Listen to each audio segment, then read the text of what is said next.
ನಮಸ್ಕಾರ ಎಲ್ರಿಗೂ. ಇವತ್ತು ನಾನು ಮೆಜರ್ಮೆಂಟ್ಸ್ ಹೇಗೆ ತಗೋಬೇಕು ಅನ್ನೋದ್ರ ಬಗ್ಗೆ ವಿಡಿಯೋ ಮಾಡ್ತಾ ಇದ್ದೀನಿ. ಇದು ಟಾಪ್ಸ್ಗೆ ಮಾತ್ರ. ಟಾಪ್ಸ್ ಅಂದರೆ ಈ ಕುರ್ತೀಸ್, ಫುಲ್ ಲೆಂತ್ ಕುರ್ತೀಸ್ ಅಥವಾ ಶಾರ್ಟ್ ಕುರ್ತೀಸ್, ಈ ಥರ ಕುರ್ತೀಸಿಗೆ, ಲೇಡೀಸ್ ಕುರ್ತೀಸಿಗೆ ಯಾವ ಥರ ಮೆಜರ್ಮೆಂಟ್ಸ್ ತಗೋಬೇಕು ಅನ್ನೋದನ್ನ ನಾನು ಕರೆಕ್ಟಾಗಿ ಹೇಳ್ಕೊಡ್ತೀನಿ. ಆಮೇಲೆ ಯಾವ್ಯಾವ ಮೆಜರ್ಮೆಂಟ್ಸ್ ನಾನು ತಗೊಳ್ತೀನಿ ಅನ್ನೋದು ನಿಮಗೆ ಸ್ಕ್ರೀನಲ್ಲಿ ಕಾಣ್ತಾ ಇದೆ ನೋಡಿ, ಲಿಸ್ಟು. ಆ ಲಿಸ್ಟನ್ನು ನೀವು ನಿಮ್ಮ ಪೇಪರ್ನಲ್ಲಿ ಬರೆದಿಟ್ಕೊಂಡು, ಬರೆದಿಟ್ಕೊಂಡು ನಿಮ್ಮ ಕ್ಲೈಂಟ್ಸ್ಗೆ ಅಥವಾ ನಿಮಗೆ ಅಥವಾ ನೀವು ಯಾರಿಗೆ ಸ್ಟಿಚ್ ಮಾಡಬೇಕು ಅಂದ್ಕೊಂಡಿದ್ದೀರಾ ಅವರಿಗೆ ಅವ್ರ ಮೆಜರ್ಮೆಂಟ್ಸ್ ತಗೊಂಡು ನೀವು ಅದೇ ಥರ ರೆಕಾರ್ಡ್ ಮಾಡ್ಕೋತಾ ಇರಿ. ಓಕೆ, ಈಗ ಬನ್ನಿ ಇವಾಗ ಬಾಡಿ ಮೆಜರ್ಮೆಂಟ್ಸ್ ಹೇಗೆ ತಗೋಬೇಕು ಅನ್ನೋದನ್ನ ನಾನು ಹೇಳ್ಕೊಡ್ತೀನಿ. ಫಸ್ಟ್ ಶೋಲ್ಡರ್ ಮೆಜರ್ಮೆಂಟ್ ನೋಡಿ. ಈ ಶೋಲ್ಡರ್ ಬ್ಲೇಡಿಂದ ಈ ಕಡೆ ಶೋಲ್ಡರ್ ಬ್ಲೇಡ್ಗೆ ಈ ಮೆಜರ್ಮೆಂಟನ್ನು ಎಕ್ಸಾಕ್ಟಾಗಿ ಎಷ್ಟು ಬರುತ್ತೋ ಅಷ್ಟನ್ನು ಬರ್ಕೊಳ್ಳಿ. Okay, shoulder. Next length wise measurements ನಾನು ಕೊಟ್ಟಿರೋದು ನಿಮಗೆ. ಒಂದು ಲೆಂತ್ ವೈಸ್ ಮೆಜರ್ಮೆಂಟ್ ಇದೆ, ಒಂದು ವಿಡ್ತ್ ವೈಸ್ ಮೆಜರ್ಮೆಂಟ್ ಇದೆ. ಲೆಂತ್ ವೈಸ್ ಮೆಜರ್ಮೆಂಟ್ಸ್ ಅಂದರೆ ನಮ್ಮ ಶೋಲ್ಡರಿಂದ ಮಿಡ್ ಶೋಲ್ಡರ್. ಓಕೆ, ಅಲ್ಲಿ ಕೈ ಇಟ್ಕೊಂಡು ನೀವು ಟೇಪ್ ಇಟ್ಕೊಂಡು ಟೇಪ್ನ ಓವರ್ ದ ಬಸ್ಟ್ ನೀವು ನೆಲದ ತನಕ ಹೀಗೆ ಸ್ಟ್ರೈಟ್ ಬಿಟ್ಬಿಡಿ. ಓಕೆ, ಈ ಥರ ಬಿಟ್ಟ ಮೇಲೆ ನೀವು ಫಸ್ಟ್ ರೆಕಾರ್ಡ್ ಮಾಡ್ಕೋಬೇಕಾಗಿರೋದು bust point. Okay, over the bust ಎಷ್ಟು ಬರ್ತಾ ಇದೆ ಪಾಯಿಂಟ್ ಅದನ್ನು ರೆಕಾರ್ಡ್ ಮಾಡಿ. ನೆಕ್ಸ್ಟು ವೇಸ್ಟ್ ರೌಂಡ್ ಎಷ್ಟು ಬರ್ತಾ ಇದೆ. ಈಗ small size, extra small size, medium, ಇವರಿಗೆಲ್ಲ ಎಲ್ಬೋ ಹತ್ರ ಸಿಕ್ಬಿಡುತ್ತೆ ವೇಸ್ಟು. ಓಕೆ, ಈಗ ಸ್ವಲ್ಪ ಎಕ್ಸೆಲ್ ಇದ್ದಾರೆ, ಡಬಲ್ ಎಕ್ಸೆಲ್ ಇದ್ದಾರೆ ಅಂದರೆ ಅವ್ರಿಗೆ ನಿಮಗೆ ವೇಸ್ಟ್ ಸಿಗೋದೆ just below the bust. Okay, ಇದನ್ನು ನೀವು ಜ್ಞಾಪಕ ಇಟ್ಕೊಳ್ಳಿ. ಓಕೆ, ನೋಡಿ ಇಲ್ಲಿ ವೇಸ್ಟ್ ಬಸ್ಟ್ ಆದ ತಕ್ಷಣ ಸಿಗೋ ಪಾಯಿಂಟ್, ದಪ್ಪ ಇರೋರಿಗೆ ಹಿಂಗೆ ಇದಾದ ತಕ್ಷಣ ಸಿಗುತ್ತೆ ನಿಮಗೆ waist point. Small size, medium size, extra ಸ್ಮಾಲ್ಗೆಲ್ಲ ಈ ಎಲ್ಬೋ ಎಲ್ಲಿರುತ್ತೆ ಇಲ್ಲಿ ಟ್ರೂ ವೇಸ್ಟ್ ನಿಮಗೆ ಸಿಕ್ಬಿಡುತ್ತೆ, ಎಕ್ಸಾಕ್ಟ್ ವೇಸ್ಟ್ ನಿಮಗೆ ಸಿಗುತ್ತೆ. ಓಕೆ, ಇದು ವೇಸ್ಟ್ ಪಾಯಿಂಟು. ದೆನ್ ಇದರಲ್ಲಿ ಹಿಪ್ ಪಾಯಿಂಟ್ ಅಂದರೆ ಇದರಲ್ಲಿ ಅಂದರೆ ಈ ಟಾಪ್ಸ್ನಲ್ಲಿ ನಾನು ಕೊಡ್ತಾ ಇರೋದು ಹಿಪ್ ಪಾಯಿಂಟ್ ಏನು ಅಂದರೆ ಅದು ಸ್ಲಿಟ್ ಪಾಯಿಂಟ್. ಓಕೆ, ನಿಮ್ಮ ಟಾಪ್ ಕುರ್ತಿ ಎಲ್ಲಿಂದ ಸ್ಲಿಟ್ ಬೇಕು ನಿಮಗೆ ಆ ಪಾಯಿಂಟ್ನ ನೀವು ರೆಕಾರ್ಡ್ ಮಾಡ್ಕೋಬೇಕು. ನೋಡಿ, ಇದನ್ನು ಸ್ಟ್ರೈಟ್ ಇಟ್ಕೊಂಡೇ ಮಾಡಿ. ಈಗ ಈ ಕಡೆ ಸೈಡಿಗೆಲ್ಲ ಎಳೆದು ಆ ಥರ ಮಾಡೋಕ್ಕೆ ಹೋಗಬೇಡಿ, ಸ್ಟ್ರೈಟ್. ಓಕೆ, ಸ್ಟ್ರೈಟ್ ಇಟ್ಕೊಂಡು ನೋಡಿ ನಿಮಗೆ ಇಲ್ಲಿಗೆ ಬೇಕು ಸ್ಲಿಟ್ಟು ಅಂದರೆ ಎಷ್ಟಿದೆ, 17.5. ಇಲ್ಲ ತುಂಬ ಜಾಸ್ತಿ ಆಯಿತು, ಸ್ವಲ್ಪ ಕೆಳಗಡೆ ಬೇಕು, ಇಲ್ಲಿಗೆ ಬೇಕು ಅಂದರೆ ನೋಡ್ಕೊಳ್ಳಿ 19. ಈ ಥರ ನಿಮಗೆ ಯಾವ ಪಾಯಿಂಟಿಗೆ ಬೇಕೋ ಆ ಸ್ಲಿಟ್ ಬೇಕೋ ಆ ಪಾಯಿಂಟ್ನ ರೆಕಾರ್ಡ್ ಮಾಡಿ. ಓಕೆ, ಆಮೇಲೆ ಫುಲ್ ಲೆಂತ್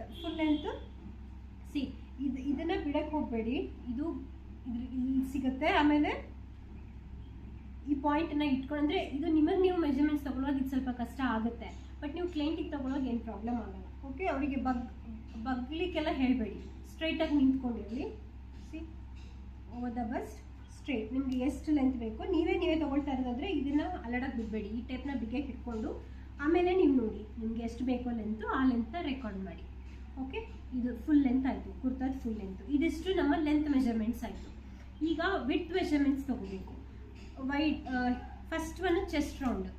ಈಗ ಹಿಂದೆ ನೋಡಿ ಈ ಟೇಪ್ ಫೋಲ್ಡ್ ಎಲ್ಲ ಆಗಿರಬಾರ್ದು, ಕರೆಕ್ಟಾಗಿ ಸ್ಟ್ರೈಟಾಗಿ ಬರಬೇಕು, ಆರ್ಮ್ ಪಿಟ್ಟಿಂದಲೇ ಬರಬೇಕು.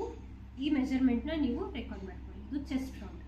ನೆಕ್ಸ್ಟ್ ಅದೇ ರೀತಿ ನೋಡಿ ಬ್ಯಾಕ್ ಈ ಥರ ಬಂದು over the bust round. Next XL ಆ ಸೈಜಿಗೆಲ್ಲ ಜಸ್ಟ್ ಬಿಲೋ ದ ಬಸ್ಟ್ ನಿಮಗೆ ವೇಸ್ಟ್ ರೌಂಡ್ ಸಿಗುತ್ತೆ. ವೇಸ್ಟ್ ಪಾಯಿಂಟ್ ಎಲ್ಲಿ ತೊಗೊಳ್ತಿರೋ ಅಲ್ಲೇ ವೇಸ್ಟ್ ರೌಂಡ್ ಕೂಡ ತೊಗೋಬೇಕು ನೀವು. ಓಕೆ, ಅದಾದಮೇಲೆ ಟ್ರೂ ವೇಸ್ಟ್ ಈಗ ಸ್ಮಾಲ್ ಸೈಜಿಗೆಲ್ಲ ಎಲ್ಬೋ ಪಕ್ಕದಲ್ಲಿ ಸಿಗೋ ವೇಸ್ಟ್ ಅದನ್ನು ನೀವು ರೆಕಾರ್ಡ್ ಮಾಡಿ. ಓಕೆ, ಇದು ರೆಕಾರ್ಡ್ ಮಾಡಬೇಕು. ಆಮೇಲೆ ಹಿಪ್ ರೌಂಡ್ ನೀವು ಎಲ್ಲಿ ತೊಗೊಂಡಿದ್ದೀರಾ ಹಿಪ್ ಪಾಯಿಂಟು. ಈಗ ನೀವು ಇಲ್ಲಿ ತೊಗೊಂಡಿದ್ದೀರಾ ಅಂದರೆ ಇಲ್ಲಿನ ರೌಂಡೇ ತೊಗೋಬೇಕು, ಸ್ವಲ್ಪ ಕೆಳಗಡೆ ತೊಗೊಂಡಿದ್ದೀರಾ ಅಂದರೆ ಕೆಳಗಡೆ ತೊಗೋಬೇಕು. ಈ ಥರ ಮಾಡಿ ನೀವು ಹಿಪ್ ರೌಂಡನ್ನು ಎಲ್ಲಿ ತೊಗೊಂಡಿದ್ದೀರಾ ನಿಮ್ಮ ಕ್ಲೈಂಟಿಗೆ ಅಲ್ಲಿ ರೌಂಡ್ ಮೆಜರ್ಮೆಂಟ್ಸನ್ನು ನೀವು ರೆಕಾರ್ಡ್ ಮಾಡ್ಕೋಬೇಕು. ಓಕೆ, ಈಗ ಸಪೋಸ್ ಈಗ ನಾನು ಏನಕ್ಕೆ ಇಷ್ಟು ಮಾತ್ರ ತೊಗೊಳ್ತಾ ಇದ್ದೀನಿ, ನಮ್ಮ ಆ್ಯಕ್ಚುಲಿ ಹಿಪ್ ರೌಂಡ್ ಏನಕ್ಕೆ ತೊಗೊಳ್ತಾ ಇಲ್ಲ ಅಂದರೆ ನಾವು ಸ್ಲಿಟ್ ಇರುವ ಕುರ್ತಾಸ್ ಮಾಡುವಾಗ ಸ್ಲಿಟ್ ಇಲ್ಲಿಂದ ಬಂದುಬಿಡುತ್ತೆ, ಇಲ್ಲಿಂದ ಡ್ರೆಸ್ ಓಪನ್ ಆಗುತ್ತಲ್ಲ, ಅವಾಗ ಏನಾಗುತ್ತೆ ಹಿಪ್ ರೌಂಡ್ ಮ್ಯಾಟರ್ ಆಗಲ್ಲ, ನಮಗೆ ಬೇಕಾಗಲ್ಲ. ಇನ್ ಕೇಸ್ ನೀವೇನಾದರೂ ನೀವು ಹಿಪ್ ಸ್ಲಿಟ್ ಇಲ್ಲದೆ ಇರುವಂಥ ಟಾಪ್ ಹೊಲಿತಾ ಇದ್ದೀರಾ ಅಂತ ಆದರೆ ಆವಾಗ ಮಾತ್ರ ನೀವು ನಿಮ್ಮ ಹಿಪ್ ರೌಂಡ್ನ ತೊಗೋಬೇಕು. ಓಕೆ, ಇದು ನಾರ್ಮಲಾಗಿ ಪ್ಯಾಂಟಿಗೆಲ್ಲ ತೊಗೊಳ್ತೀವಿ ಈ ರೌಂಡ್ನ.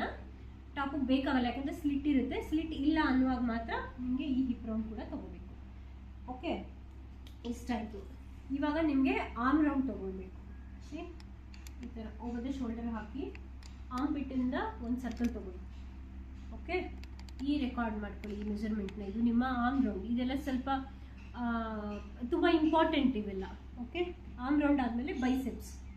ಹೀಗೆ ಈ ಆರ್ಮ್ ಪಿಟ್ಟಲ್ಲೇ ಇರಲಿ ಟೇಪು. ಓಕೆ, ಈ ಥರ ಮಾಡಿ ತಗೊಳ್ಳಿ. ಇದು ನಿಮ್ಮ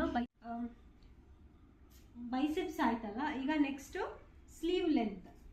ಅಲ್ಲೇ ಶೋಲ್ಡರ್ ಬ್ಲೇಡ್ ಮೇಲೆ ಟೇಪ್ ಇಡಬೇಕು ಆ್ಯಂಡ್ ಕೆಳಗಡೆಗೆ ಎಳ್ಕೊಳ್ಳಿ. ಇದನ್ನು ಎಷ್ಟು ಲೆಂತ್ ಬೇಕು, 5 ಇಂಚ 6 ಇಂಚಸ್ ಎಷ್ಟು ಬೇಕೋ ಅಷ್ಟು ಮಾರ್ಕು. ಇನ್ ಕೇಸ್ ನಿಮಗೆ 3/4 ಬೇಕು ಸ್ಲೀವ್ ಅಂದರೆ ಇದನ್ನು ಈ ಥರ ಎಲ್ಬೋ ನೀವು ಬೆಂಡ್ ಮಾಡಿ ತೊಗೋಬೇಕು. ಓಕೆ, 14, 15, 16, 17 ನಿಮಗೆ ಯಾವ ಇದಕ್ಕೆ ಬೇಕೋ ಮೆಜರ್ಮೆಂಟ್, ಆ ಮೆಜರ್ಮೆಂಟ್ನ ತೊಗೊಳ್ಳಿ. ಇದು ಸ್ಲೀವ್ ಲೆಂತ್ ಮೆಜರ್ಮೆಂಟ್. ಆಮೇಲೆ ಸ್ಲೀವ್ ರೌಂಡ್ ಅಂದರೆ ಈಗ ನೀವು 5 ಇಂಚ್ ಇಲ್ಲಿಗೆ ಬಂದಿದೆ ಅಂದರೆ 5 ಇಂಚ್ ಸ್ಲೀವ್ ಓಪನಿಂಗ್ ಅಂತ ಇದು. ಓಕೆ, ಸೊ ಸ್ಲೀವ್ ಓಪನಿಂಗ್ ಎಷ್ಟು ಬರುತ್ತೋ ಅದು. ಇನ್ ಕೇಸ್ ನೀವು 3/4 ತೊಗೊಂಡಿದ್ದೀರಿ ಅಂದರೆ ಅಲ್ಲಿಗೆ ಸ್ಲೀವ್ ಓಪನಿಂಗ್ ಎಷ್ಟು ಬರುತ್ತೋ ಅದನ್ನು ನೀವು ರೆಕಾರ್ಡ್ ಮಾಡ್ಕೊಳ್ಳಿ. ಸೊ ಸ್ಲೀವ್ ಮೆಜರ್ಮೆಂಟ್ ಕಂಪ್ಲೀಟ್ ಆಯ್ತು. ಇವಾಗ ನೆಕ್ ಡೆಪ್ತ್ ಹೇಗೆ ತೊಗೋಬೇಕು ಅಂದರೆ ಇಲ್ಲಿ ಶೋಲ್ಡರ್ ಎಲ್ಲಿ ನಾವು ಇಟ್ಟಿದ್ವು ಟೇಪ್ ಅಲ್ಲೇ ಇಟ್ಕೊಂಡು ನೀವು ಸ್ಟ್ರೇಟ್ ಬಿಟ್ಬಿಡಬೇಕು ಟೇಪ್ನ. ಆಮೇಲೆ ನಿಮ್ಗೆ ಎಷ್ಟು ಬೇಕು, 6 ಇಂಚು 6.5 ಇಂಚು ಎಷ್ಟು ಬೇಕು ಅದನ್ನು ಹೀಗೆ ಇದನ್ನು ಸ್ಟ್ರೈಟಾಗೇ ತೊಗೋಬೇಕು. ಈ ಥರ ಎಲ್ಲ ಮಾಡಿ ತೊಗೋಬಾರ್ದು. ಯಾಕಂದರೆ ಹೀಗೆ ಮಾಡಿ ನಾನು ಇವಾಗ 7.5 ಇಂಚು ಅಂತ ಇಲ್ಲಿ ತೊಗೊಂಡ್ಬಿಟ್ರೆ ಅದಿಲ್ಲಿಗೆ ಬಂದಾಗ ತುಂಬ ಡೀಪ್ ಆಗುತ್ತೆ. ಓಕೆ, ಸೊ ನೆಕ್ ಡೀಪ್ ಯಾವಾಗಲೂ ಸ್ಟ್ರೈಟಾಗಿ ಇಟ್ಕೊಂಡೇ ತೊಗೊಳ್ಳಿ. ಹಿಂಗೆ ಇಟ್ಕೊಂಡು ನಿಮಗೆ ಯಾವ ಲೆಂತ್ಗೆ ಯಾವ ಇದಕ್ಕೆ ಬೇಕೋ ಪಾಯಿಂಟಿಗೆ ಬೇಕೋ ಆ ಪಾಯಿಂಟ್ನ ಮಾರ್ಕ್ ಮಾಡಿ. ಫ್ರಂಟ್ ನೆಕ್ ಬ್ಯಾಕ್ ಡೀಪ್ ಕೂಡ ಅದೇ ಥರನೇ ಇಲ್ಲೇ ಶೋಲ್ಡ್ರ್ ಮೇಲೆ ನಿಮ್ಮ ಟೇಪ್ನ ಕ್ಲೋಸ್ ಮಾಡಿ ನಿಮಗೆ ಎಷ್ಟು ಡೀಪ್ ಬೇಕೋ ನಿಮ್ಮ ಕ್ಲೈಂಟಿಗೆ ಎಷ್ಟು ಡೀಪ್ ಬೇಕೋ ಅದನ್ನು ಮಾರ್ಕ್ ಮಾಡಿ. ಇನ್ನೊಂದು, ನೀವು ಕಾಲರ್ ಸ್ಟಿಚ್ ಮಾಡ್ತಾ ಇದ್ದೀರಾ ಅಂದರೆ ಈ ಶೋಲ್ಡರ್ ಬ್ಲೇಡಿಂದ ಹಿಡಿದು ಈ ನೆಕ್ ತನಕ ನಿಮಗೆ ಬೇಕಾಗುತ್ತೆ. ಶೋಲ್ಡರ್ ಟು ನೆಕ್ ಈ ಮೆಜರ್ಮೆಂಟ್ ತೊಗೋಬೇಕು. ಆಮೇಲೆ ಇನ್ನು ಕೆಲವರು ಸ್ವಲ್ಪ ಬ್ರಾಡ್ ಆಗಿರಬೇಕು ಆ ಥರ ಏನಾದರೂ ಇದೆ ಅಂದ್ರೂ ನಿಮಗೆ 2 ಇಂಚಸ್ಸೋ 3 ಇಂಚಸ್ಸೋ ಅದೆಲ್ಲ ಕೇಳಿಕೊಂಡು ಕಸ್ಟಮರಿಗೆ ಯಾವ ಥರ ಬೇಕೋ ಆ ಥರ ನೀವು ಮೆಜರ್ಮೆಂಟ್ಸ್ನ ರೆಕಾರ್ಡ್ ಮಾಡ್ಕೊಳ್ಳಿ. ಆಮೇಲೆ ಇನ್ನೊಂದು, ನಾನು ಯಾವುದೇ ರೌಂಡ್ ಮೆಜರ್ಮೆಂಟ್ಸ್ ತೊಗೊಳ್ಳುವಾಗ್ಲೂ ನಿಮಗೆ ಲೂಸು ಆ ಥರ ಹೇಳಿಲ್ಲ ತೊಗೊಳಕ್ಕೆ. ಆ ಥರ ತೊಗೊಳಕ್ಕೆ ಹೋಗಬೇಡಿ. ಯಾಕಂದರೆ ಈಗ ನಾವು ಲೂಸ್ ಇಡಿ ಅಂದಾಗ ಲೂಸ್ ಮಾಡಿಬಿಟ್ರೆ ಅದೇನಾಗುತ್ತೆ, ಹೆಚ್ಚು ಮೆಜರ್ಮೆಂಟ್ ತೊಗೊಂಡಿರ್ತೀವಿ. ಅಗೇನ್ ಅದನ್ನು ನಾವು ಲೂಸ್ ಹೊಲಿಬೇಕು ಅಂತ ರೆಕಾರ್ಡ್ ಮಾಡಿಕೊಂಡು ಹೊಲಿಯೋ ಟೈಮಿಗೆ ಮತ್ತು ಇದಕ್ಕೆ ಮತ್ತಿನ್ನೊಂದು ಸ್ವಲ್ಪ ಲೂಸ್ ಸೇರಿಸಿದ್ರೆ ಪ್ರಾಬ್ಲಮ್ ಆಗುತ್ತೆ. ಅದಕ್ಕೆ ಒಂದು ರೂಲ್ ಮಾಡ್ಕೊಂಬಿಡಿ, ನೀವು ಯಾವುದೇ ಕಸ್ಟಮರ್ಗಿರಲಿ ಮೆಜರ್ಮೆಂಟ್ ಕರೆಕ್ಟಾಗಿ ತೊಗೊಂಬಿಡಿ. ಅದರ ಪಕ್ಕದಲ್ಲಿ 3 ಇಂಚ್ ಲೂಸ್ ಅಂತ ನೀವು ಆಮೇಲೆ ಬರ್ಕೊಳ್ಳಿ. ಆವಾಗ ನಿಮಗೆ ಆ ಥರ ಕನ್ಫ್ಯೂಷನ್ಸ್ ಆಗಲ್ಲ. ಓಕೆ, ಈ ರೌಂಡ್ ಮೆಜರ್ಮೆಂಟ್ಸಲ್ಲಿ ಪರ್ಟಿಕ್ಯುಲರ್ ಆಗಿ ಇದನ್ನು ನಾಕ್ತಾ ಇರ್ತೀವಿ. ಸೊ ನಾವು ಈಗ ಮೆಜರ್ಮೆಂಟ್ ತೊಗೊಳ್ಳೋದು, ಕುರ್ತಾ ಮೆಜರ್ಮೆಂಟ್ ಹೇಗೆ ತೊಗೊಳ್ಳೋದು ಅಂತ ನೋಡಿದ್ವಿ. ಓಕೆ, ಹೀಗೆ ನಾನು ಕುರ್ತಾ ಡ್ರಾಫ್ಟಿಂಗ್ ಮಾಡೋದು ಹೇಗೆ, ಅದನ್ನು ಬ್ರೌನ್ ಪೇಪರಲ್ಲಿ ಮಾಡೋದು ಹೇಗೆ, ಅದರಿಂದ ಲೈನಿಂಗಿಗೆ ಅಥವಾ ಮೇನ್ ಫ್ಯಾಬ್ರಿಕ್ಕಿಗೆ ಹೇಗೆ ಟ್ರೇಸ್ ಮಾಡೋದು, ಇಂಥವೆಲ್ಲ ವೀಡಿಯೋಸ್ ಮಾಡ್ತಾ ಇರ್ತೀನಿ. ನೀವು ನಮ್ಮ ಚಾನಲ್ನ ಫಾಲೋ ಮಾಡಿ.